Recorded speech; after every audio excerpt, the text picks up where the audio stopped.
À La Réunion, près de 60% des jeunes de moins de 25 ans sont au chômage. Cumulant souvent manque d'expérience et éloignement du monde du travail, le découragement et la perte de repères est souvent au rendez-vous. Pour lutter contre l'exclusion et aider les jeunes à s'insérer sur le marché, la mission locale utilise le concept d'approche globale, une démarche qui prend en compte l'individu dans son environnement social, économique et familial. La prise en compte de l'intégrité du jeune qui s'adresse à la mission locale, elle commence par un accueil spécifique, elle commence par ce qu'on peut développer pour écouter cette personne et elle se poursuit dans la qualité d'un accompagnement qui permettra de prendre le jeune dans sa globalité et dans son milieu, de travailler avec lui sur un projet et de l'orienter. Cet accompagnement s'inscrit dans une durée qui se divise en 4 étapes. Le projet de vie, l'accompagnement social, la formation, l'emploi. Pour la première approche vers l'insertion, le conseiller accompagne le jeune dans la définition d'un projet de vie. On va faire attention surtout au jeune, à lui-même. On va s'intéresser à lui. On va lui montrer qu'on est là pour lui et pour l'aider à avancer dans son projet. C'est surtout ça. La clé de la réussite, c'est surtout gagner sa confiance. Et pour gagner sa confiance, il faut être à l'écoute. Il faut être attentif et il faut surtout relancer cet accompagnement qui devra connaître des périodes, des hauts et des bas.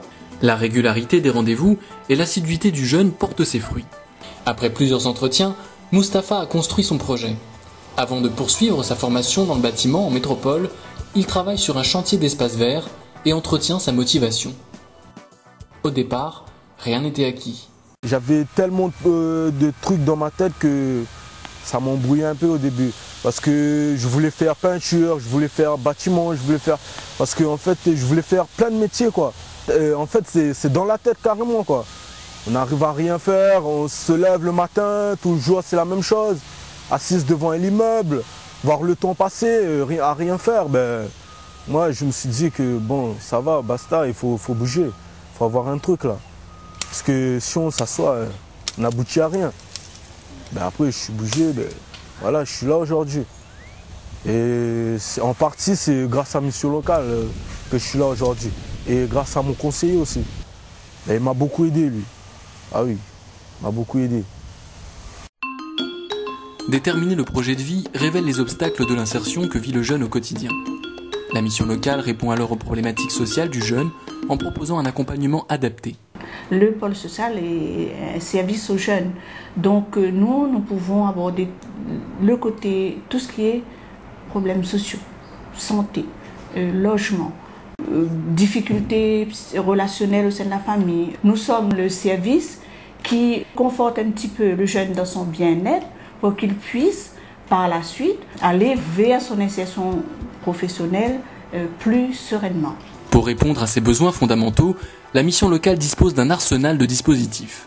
Pour l'alimentaire, le pôle social peut déployer le fonds départemental d'aide aux jeunes, une aide financière, une donation de produits de la banque alimentaire ou des tickets services. Pour la santé, des ateliers de sensibilisation sont organisés, comme ici à Brapanon, où des stagiaires assistent à un cours de nutrition. J'ai participé à cette journée pour apprendre à manger équilibré, pour notre santé en fait, parce que peut-être qu'on n'a pas l'habitude de manger équilibré et là ça nous a permis d'apprendre qu'est-ce qu'il y a dans les aliments qu'on consomme et comment les manger, quelle quantité. Qu'on n'est pas bien, on n'est pas en forme, ça va pas nous aider en fait si on est devant un patron et tout, tandis que là ça va beaucoup nous aider et nous permettre d'être sûrs de nous, d'être en forme et tout quand on y va. Pour le logement, la mission locale peut orienter le jeune vers des foyers d'accueil, allouer une aide financière ou encore, comme dans le cas de Muriel, proposer un logement social pour une durée minimum de 3 mois. Seule contrepartie exigée, trouver un employeur pour signer un contrat d'apprentissage et garantir ainsi son évolution. Comme j'étais dans une situation un peu délicate, j'ai rompu les liens avec ma famille. Je ne savais pas où aller. J'ai dû faire des démarches pour trouver un appartement en fait. Et pour avoir l'appartement, il fallait trouver un travail. Pour avoir un travail, il fallait que je prouve que je suis à la hauteur en fait, que je peux m'en sortir. J'ai dû passer par beaucoup de choses, par le conseil général, par l'aide de l'assistance sociale. Et ensuite, j'ai eu mon aide avec la mission locale. Ça m'a beaucoup aidé. Ça me permet d'être posée déjà, de savoir où que j'aime petit chez moi pour l'instant. Ça m'a permis d'être autonome, ça m'a permis de mûrir, je dirais. C'est là que j'ai repris, après des réflexions, j'ai repris le contact avec ma famille en fait. Troisième étape de l'insertion, la formation. En accord avec leurs conseillers, les jeunes de la mission locale sont orientés vers une formation adéquate à leur parcours d'insertion. Ici, à la rivière des Galets, dans l'atelier Casalire, il s'agit de réconcilier le jeune avec l'apprentissage. On a travaillé vraiment avec un public qui a décroché avec ce système de formation. C'est-à-dire qui n'a soit pas le niveau pour aller sur une formation qualifiante, soit qui n'est plus intéressé par les dispositifs actuellement mis en place de lutte contre l'illettrisme, d'ateliers d'acquisition des compétences clés. Donc on est vraiment dans le volet pré-formation où on donne envie en fait à ces personnes-là d'aller sur d'autres formations. Qu'est-ce que tu apprends ici? On apprend mathématiques et sur l'ordinateur quelques exercices. Comment on fait travailler ses working il y a des trois casse-têtes un peu de jeu quand même. Pourtant, mon cerveau est bon.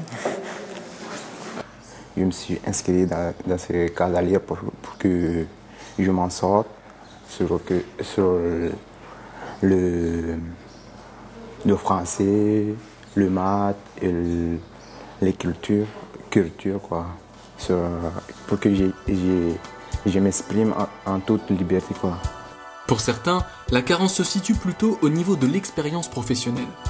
Pour pallier le problème, cette année, quelques diplômés ont été orientés vers des entreprises d'entraînement professionnel. C'est une action de formation qui vise justement à mettre les stagiaires en conditions de travail.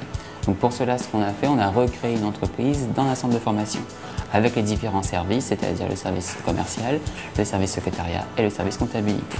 Ils ont appris par exemple des bases de comptabilité à l'école, ici ils vont le mettre en pratique. Pareil pour les commerciaux, ils ont appris des techniques de commerce, ils vont le mettre en application en appelant des EEP. Et nous ici on a des relations entre les EEP en France, au Canada, en Suisse, en Belgique, etc. Ça fait 1 an que je suis à la MIO et comme je suis demandeur d'emploi et que je suis titulaire d'un bac comptabilité, on m'a proposé de venir à cette formation. Je vois des choses que jusqu'à présent je n'ai pas encore vues ni à l'école ni en stage. Donc voilà, je vois un peu plus ce que c'est que le poste de comptabilité. Ça me donne aussi confiance justement à aller de l'avant et à se sentir prête pour travailler dans une vraie entreprise. La formation peut également se réaliser en métropole ou dans un pays de la zone euro. La mission locale propose alors d'accompagner et de préparer le jeune dans ses démarches de mobilité. Cette expérience est souvent déterminante. Justement, comme je me suis inscrite à la mission locale, j'ai pu obtenir une formation. J'ai pu découvrir la métropole en 2 mois et demi, auquel j'ai réalisé un stage cette année même. J'ai réalisé un stage ici. À la fin d'année, j'ai un projet pour partir en métropole, un contrat de 4 mois, c'est-à-dire une saison d'hiver. Et justement, c'est la mission locale qui a monté mon dossier auprès du CNAM.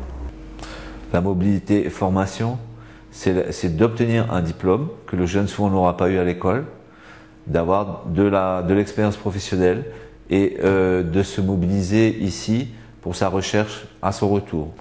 Et souvent, le jeune, s'il a gardé de bons contacts là-bas, il repart assez facilement. Ce qui me permet de rebondir qu'il peut très bien, à l'issue d'un parcours l'ADOM formation, repartir sur un emploi avec le CNAM. L'emploi est la dernière étape de l'accompagnement. Ici encore, la mission locale prépare le jeune à rencontrer une entreprise. Nous arrivons dans la phase emploi à préparer le jeune à des entretiens d'embauche, à répondre à des offres d'emploi ou à faire des candidatures spontanées. Nous développons également un réseau de parrains, la mise en relation sur des offres d'emploi et la mise en relation auprès des entreprises. La rencontre avec un employeur, Samuel s'y sent prêt. Après une formation en mécanique automobile, il s'est tourné vers la mission locale pour faciliter ses démarches. Je recherche un emploi dans le secteur automobile. Mon conseiller m'a communiqué les adresses et me met dans le bain pour avoir plus facile à faire connaissance avec les entrepreneurs et essayer de décrocher un petit contrat. Je suis venu ici déposer un CV et j'espère que ça va bien se passer. La démarche d'approche globale pratiquée par la mission locale porte ses fruits. Elle guide le jeune vers une autonomie dans la recherche de son emploi. Cependant, elle ne modifie pas le marché du travail, qui reste saturé, et semble exiger une plus grande convergence des volontés. L'emploi, c'est quelque chose qui relève d'un ensemble de partenaires, tous les partenaires du monde économique, les entreprises, les politiques. C'est important que tous travaillent ensemble, ça se fait déjà, il faut qu'on le renforce davantage parce qu'il y a toute une jeunesse qui représente l'avenir de la Réunion, qui est là, qui a un potentiel et qu'il faut que nous tous travaillons ensemble pour qu'il réussisse.